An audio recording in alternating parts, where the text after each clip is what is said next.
9 décrets ont été adoptés en Conseil des ministres au titre du ministère de l'Administration du Territoire, et de la Décentralisation.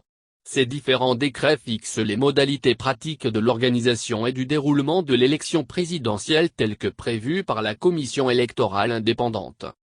Le premier décret porte convocation du collège électoral de la République de Côte d'Ivoire en vue de l'élection du président de la République en 2020. Le deuxième décret fixe les modalités de vote des Ivoiriens de l'étranger pour l'élection du président de la République en 2020.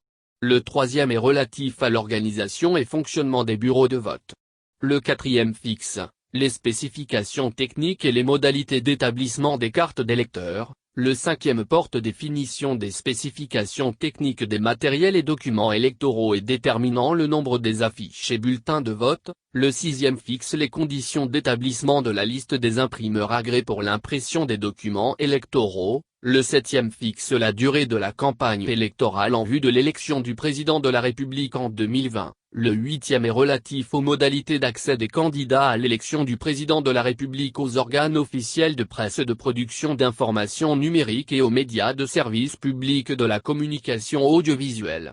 Le neuvième décret porte réquisition des fonctionnaires agents de l'État et assimilés.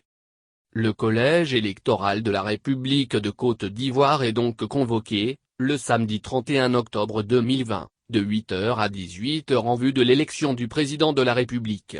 La campagne électorale est ouverte le jeudi 15 octobre 2020 à 0h et close le jeudi 29 octobre 2020 à minuit, soit une durée de 15 jours.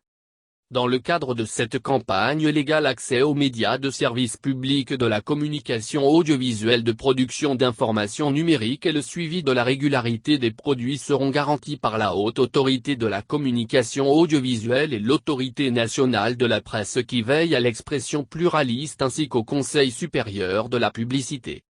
Pour aider au succès de l'organisation de l'élection présidentielle du 31 octobre 2020, et sur proposition de l'ACE, la participation des fonctionnaires, agents de l'État et assimilés est requise pour l'exécution des opérations électorales.